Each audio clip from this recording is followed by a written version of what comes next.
Alright, in today's video we're going to be going over some wireless communication theory. I made this slideshow for like a public speaking class last year, but it's a good slideshow and it goes pretty in depth. So, jumping right into it, first thing you have to know to understand wireless communication theory are the standards organizations.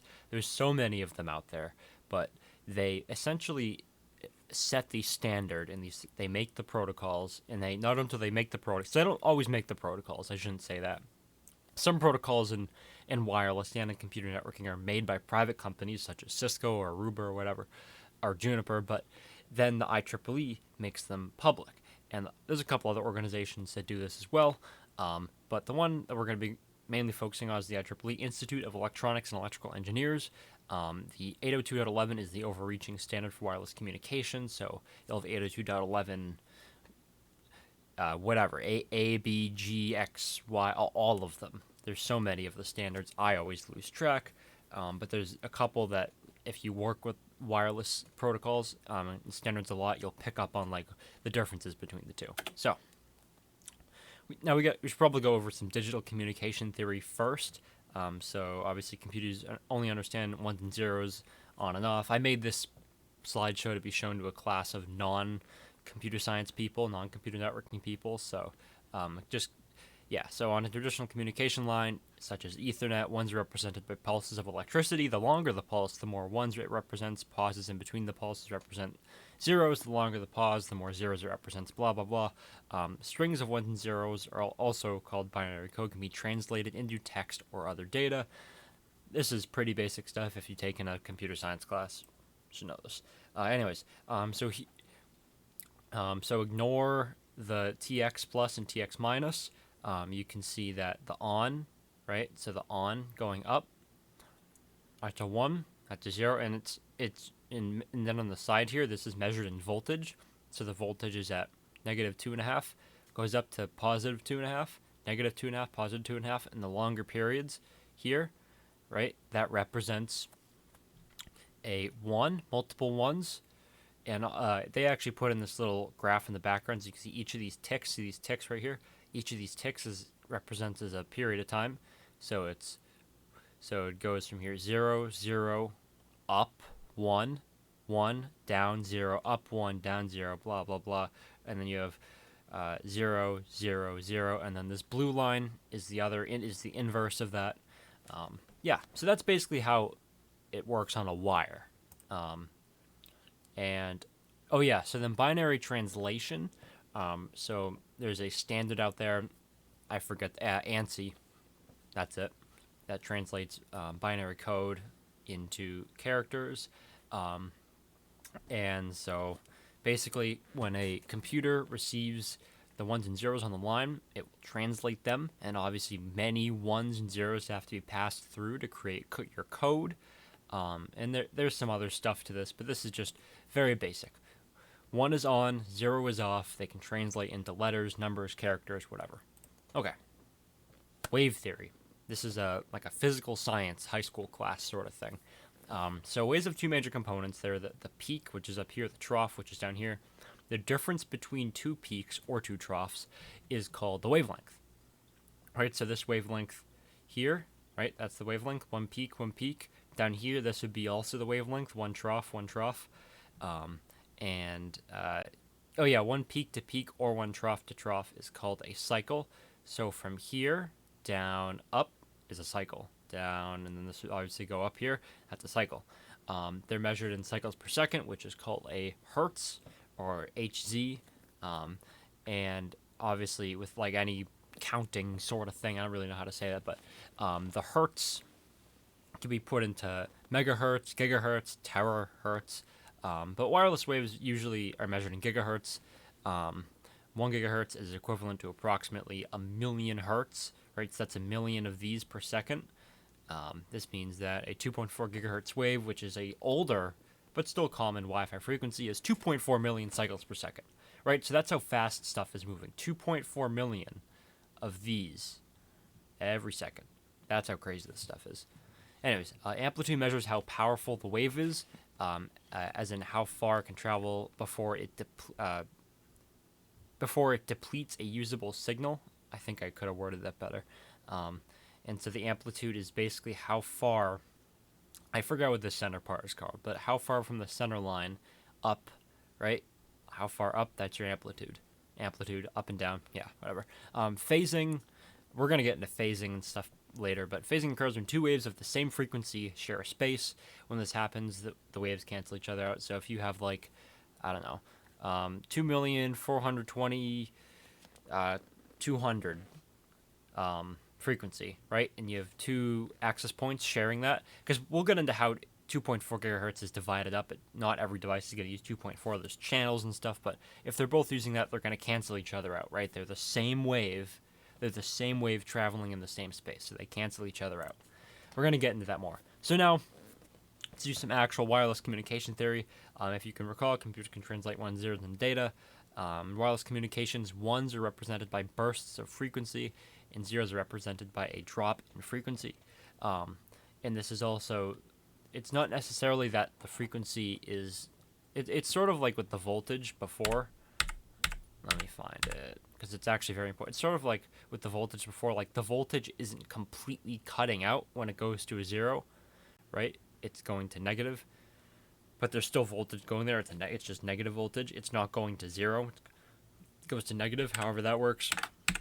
I'm not an electrical engineer, but anyways, so ones are represented by bursts of frequency, zeros are represented by a drop in frequency.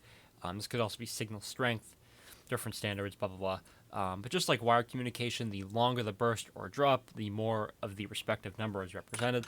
So obviously 1 is on, 0 is off. So a burst, a long period of on, bunch of ones, yeah, you get it.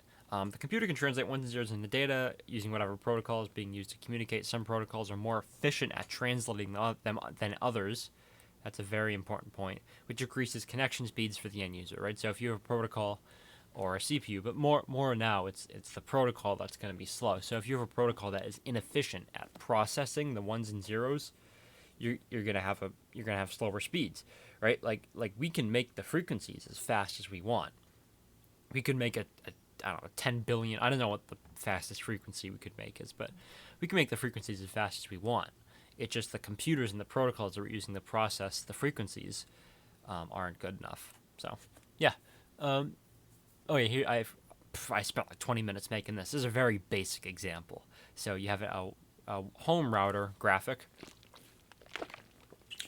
Drinking some water. It's 100 degrees today, New Hampshire. So here's a home router. Here's a laptop.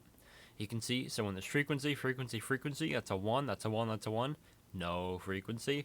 Realistically, again, it wouldn't be no frequency. It might be a drop in frequency. Blah, blah, blah. So, it's zeros, a 1, and a 0. A 1, 0, and then a 1. Pretty basic. Very similar to the last example as well. So, sequencing. Each access point runs on a single frequency. So each access point runs on a single frequency. Devices take turns communicating with the AP using nuclear. I think I meant today nuclear time. I was researching nuclear time protocols. Anyways, some APs can support multiple bands, 2.4, 5, or 6 gigahertz, which is Wi-Fi 6 if you've ever heard of that. That's 6 gigahertz, which allows for faster throughput. Again, the higher the frequency, the faster it's going to move. And the more data, the more bandwidth you're going to have. And also QoS balancing. I don't know why I added that. Channels within a frequency standard, there's channels. Okay. So sequencing up here, I got a bit sidetracked. Sequencing is how the devices communicate with one access point. So ignore this graphic. Let's go back to this graphic. So this one router, let's say there's 10 devices connected to it, right? They can't all be communicating on the same channel. They have to sequence each other out, so each device has to take a turn. So let's say there's 10 devices here. Each device has to take a turn and figure it out. Now that's in the old days. With more modern access points, you can have channels and sub-channels and sub-frequencies and stuff. But that's just that's a very basic overview of how sequencing works. I mean, that's how it worked in the old days. They do different stuff now. and we're going to get into that. So channels within a frequency standard, there's channels. Channels are to be used for different access points on a given location so they don't phase. So let's say this is your school. Definitely not my school. My school had phasing. Anyways, so channel 36 is here. Channel 40 is here. Right? Do you see how we're using very different channels? We're not putting channel 40 and channel 36 up against each other. Right? The closest one to channel 40 here is 48. There's an 8-channel difference, and we're going to look at a graph of channels in a second. You can see 164.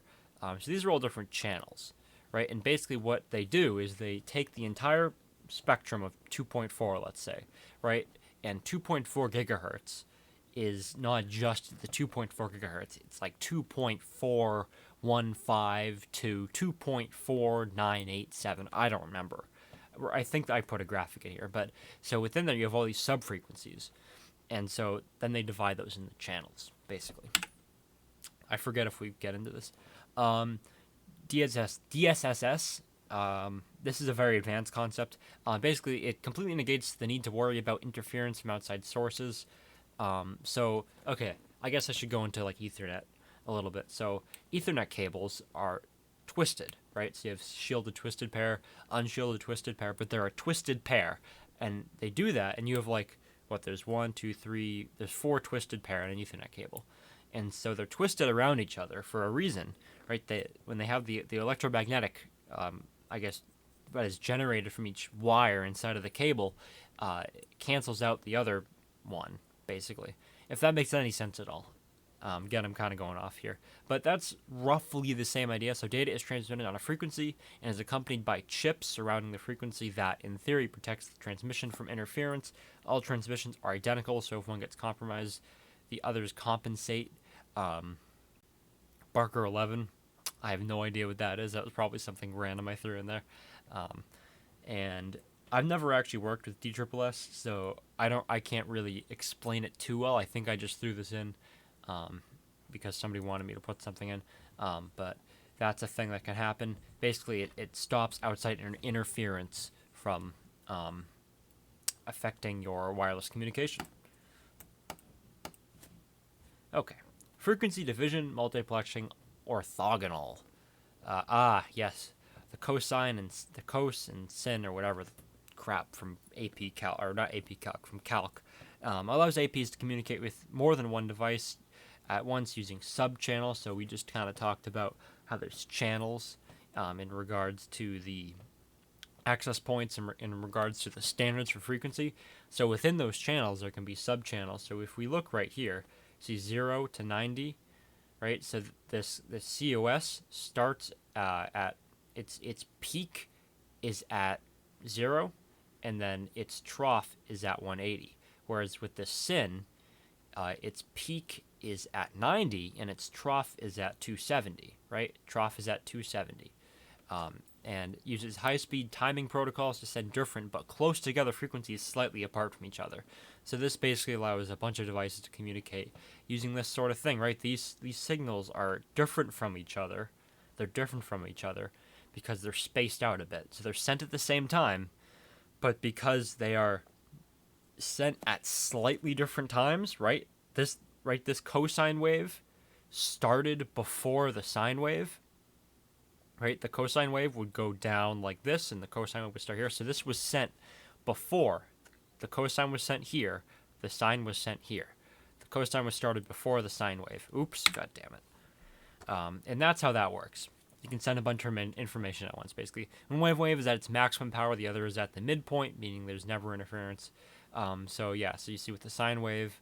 That's actually a very important point. So when the sine wave is at its highest decibel, I guess you could say, and then this cosine wave is at its midpoint, right? So it's neutral, sorta.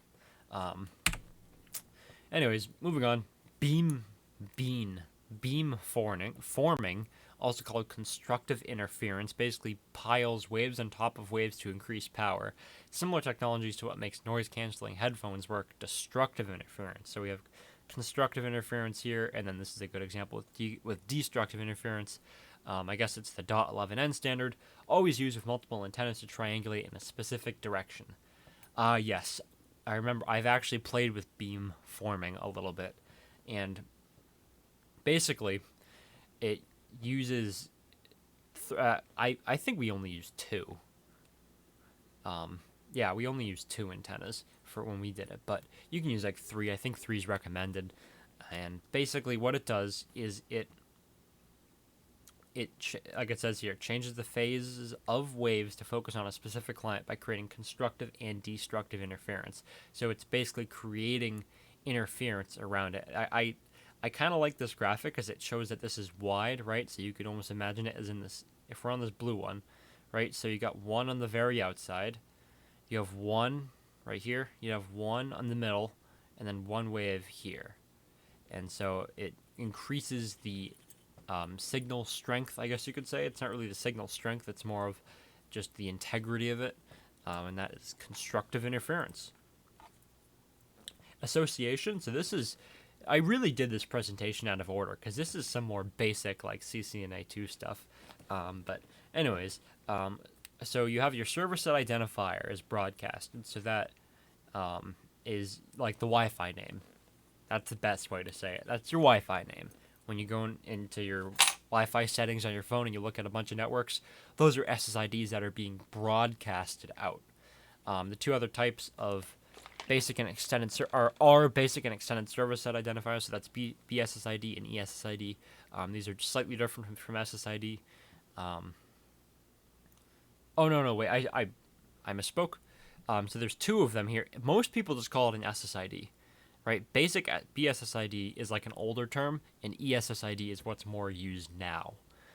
Your extended service set identifier. The basic service set identifier doesn't include as many services as the ESSID, so people just generally call it the SSID. Yep, SSID is the Wi-Fi name that you see when you look for a network. The SSID is broadcast on a dedicated band. If there are multiple SSIDs in the area, the AP will seek for an unused band. So if you have 10 routers in an area, router 1's using channel 1 or band 1, router 2 is using band 2, router 3 is using band 3, and so on. When router 11 comes in, it's going to search for the next unused band of frequency. Anyways, the client, your phone, sends a discover message, a probe RQ, a probe request. I think if you're looking in like Wireshark, that's what it shows up as. Out on the frequency that the SSID is being broadcast at. The AP responds either giving the client the frequency to join the network's channel or requesting a password. When it requests a password, this is called an auth request. The client is now associated with, so then the client will actually send back the password, and then yes. And now, after the AP authenticates the password, it'll send out an associated ACK to tell it that it's associated with it. And each time the client disconnects its session from the AP, it has to redo the entire process. The reason why you'd have to enter in your Wi-Fi password on your phone every single time you join your home network, for example, is because your phone just automatically does it, and your AP allows it to do that, quite simply. Authentication. Oh, fun. I really did this out of order. We went over some very high-end stuff, and now we're going over authentication. Anyway, so authentication describes the security of data regarding passwords between client and AP. So this is how the passwords are shared, obviously, because if you're on just clear air, right, I could go into your coffee shop, and I could sit there with Kali Linux loaded or Kali NetHunter loaded on my phone, and I could do a handshake capture, and I could see when you send your password to the AP, I could see on my phone what that was because it's sent in the clear. So you have to encrypt your passwords, right? That's what this is explaining. So look at the diagram. And then I also mentioned there's multiple variations of WPA3 for different levels of security, personal, enterprise. I think there's only personal and enterprise. WBP is old, not even going to talk about it, don't use it. WPA is old, not even going to talk about it, don't use it. It uses TKIP. If you're studying for your CCNA test, it uses TKIP, which is insecure. WPA2 is currently what most people use. WPA3 was released in like 2016, I believe, so it's old. So it's brand new. 2016 is brand new for this sort of stuff. And this uses AES, Advanced Encryption Standard for encryption. It's currently considered the strongest usable encryption protocol. Thanks, Cisco. I grabbed this out of Cisco Neticad. Currently the strongest usable encryption protocol, meaning that there are stronger encryption protocols, they're just not like usable, or like they don't make any sense to use in a modern network. WPA3 is the next generation of Wi-Fi security. All WPA3 enabled devices use the latest security methods to disallow outdated legacy protocols, meaning that if you have a WPA3 device, it will not allow WEP or WPA. And that goes for both if you have a client that has WPA3 functionality and is using it, and it will also not allow an AP to use it. That's just how the standard works. And it also requires the use of protected management frames. I have yet to work with these, so I can't really explain that, unfortunately. However, devices with WPA3 are not readily available. This is an old capture of Neticad. I believe this was version 7 or version 6. And so WPA3 devices are becoming more readily available. You can buy cheap WPA-ready network adapters on Amazon, but WPA is new. Most devices, like my 2018 MacBook Pro, not going to have WPA3. So now we're going to get into some attacks. I was sort of just talking about a man-in-the-middle attack where I would capture the handshake sent between your phone and the AP. So let's now talk about another man-in-the-middle attack. So a threat actor would set up a access point with the same SSID as the establishment they're trying to scam. Before I explain this one, that's just something you can do to screw around, and I do not recommend doing this on a network that you're not authorized to do anything on. But I remember at my school one time, where we went to a technical high school, and we had a bunch of very powerful access points. Very, very powerful. Cisco CLI. This was before Meraki. We had directional antennas. I have one sitting next to me. And I set the SSID, so I set the Wi-Fi name of one of ours to the same as the school's. And you know what happened when I looked in the logs, right? I had it show the logs for the AP, and you know what happened when I look in the logs? I can see all of these devices that were trying to connect to my AP, because my signal strength was much better than the school's. And anyways, that's another type. This is a completely different type. I was just telling a story. This is a completely different type of man-in-the-middle attack. So devices near the genuine AP and the rogue AP would see two SSIDs. So what I mean by the rogue AP is that, see the graphics, see the shady-looking dude? This is a rogue AP. This is the shady dude's computer. He made this rogue AP. Sorry, my water bottle's squeaking. He made this rogue AP, right? And he's having his device, whether it be a computer or a flipper or whatever, a phone, it's broadcasting an SSID. Whatever it is, it's broadcasting an SSID. That's called a rogue access point. It's rogue. And what makes it rogue is that it has the same SSID as the genuine access point up here. And so devices closer to the rogue AP would automatically connect to it because the signal strength is stronger. I just talked about that. When the signal your phone will automatically connect to, if you have multiple networks added, or if obviously in this case you think it's the same network, it will automatically connect to which one the signal strength is stronger at, and that's measured in decibels. The threat actor would also be connected to the genuine AP, and the victims would still have internet access. So this is a very sophisticated attack. So the threat actor would route the information from your legitimate user to the legitimate AP via his computer. So go into his computer, he'd route it up to the internet. If the victims participate in online activity, unencrypted traffic would be visible to the threat actor. This is also called SSID duping, apparently, although I don't remember that term. So this is very important. Unencrypted traffic would be visible to the threat actor. And now that's not really an issue in the modern day and age because most traffic is going to be encrypted. If you ever go to like a web page and it has HTTPS, the S at the end means secure. That means that it's encrypted. And a lot of sites now, like Quick I believe is encrypted by default, or it has encryption capability. And in addition, there's just not a lot of stuff that could be very sensitive that is unencrypted. Any website that has an S is secure and encrypted. Not much is unencrypted. So that's just important to note. But that is something that could happen in the old days, and it is still something that I'm sure could happen. I'll tell a funny story. I was at a restaurant with my family, and they had some issues with their IT. It's a big chain restaurant that we have here in New Hampshire. It's kind of like an upscale. I'm not going to say the name of it, obviously, but there I was doing some. We were waiting for our food, and I was doing some screwing around on my phone, and I found I found their network. I was able to connect to it. They didn't have any encryption. They had a WWEP on it. Now I was using an iPhone. I didn't have my Kali Net Hunter, so I couldn't necessarily try to brute force anything. But they gave us the password, right? I would have brute forced it if I had Net Hunter, just to see if it worked. But they gave us the password. Anyways, I did a network packet capture because the app that I have called Network Analyzer, that's nice, called Network Analyzer, allows you to do packet captures if you have the premium version. So I did a packet capture, and I could see a good amount of unencrypted traffic, right? I could see people, I think one of them, they were accessing some like fireworks website. I don't know if it was Phantom Fireworks, which is the popular chain here in New Hampshire, but it was a fireworks website, and I could see some traffic, I could see some stuff.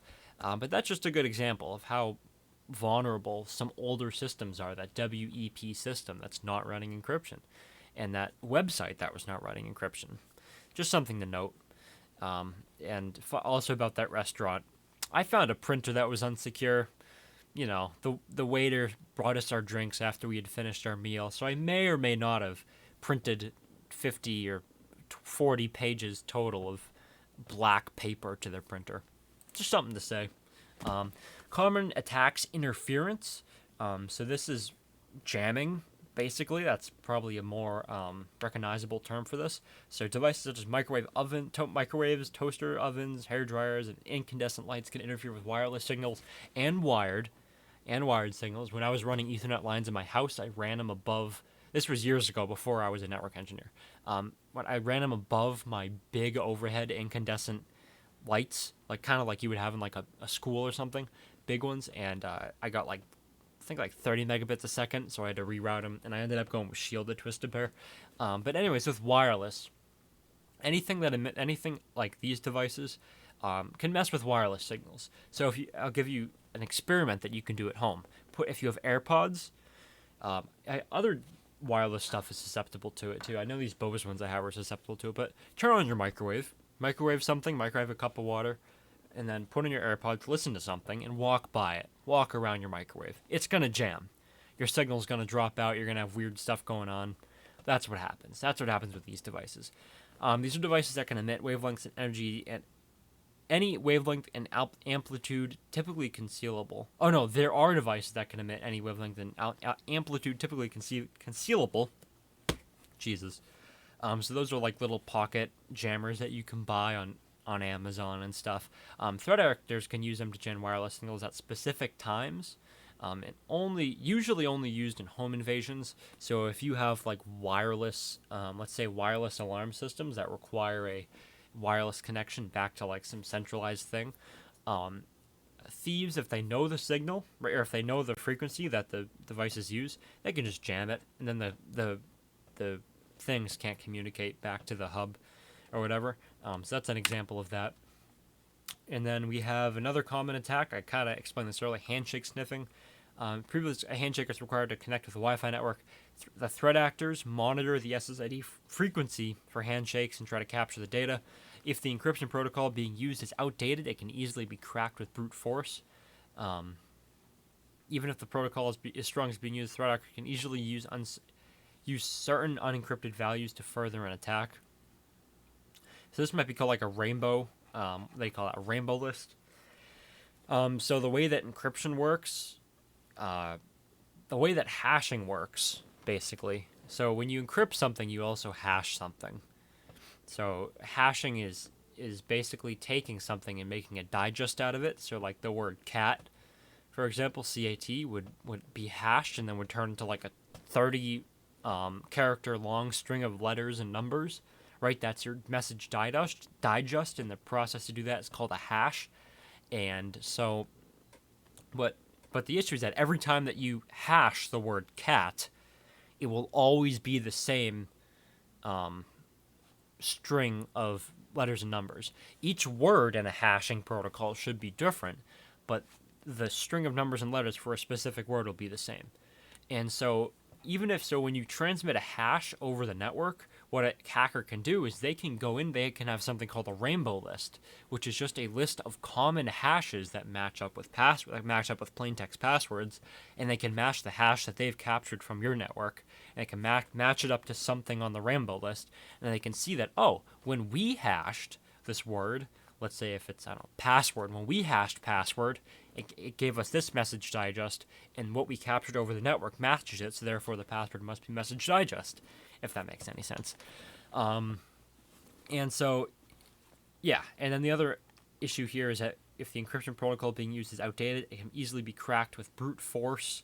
And of course, if you're not running any encryption over the network, they can just capture the password in plain text. Oh, I cited a book. Anyways, that's all for today's video. I'm trying to do some daily uploads. I'm starting my new job in a week. I'm getting flown out to another state for training. So, yeah, so if you guys are enjoying these videos, I know this was a very long one. Yeah, thank you for watching.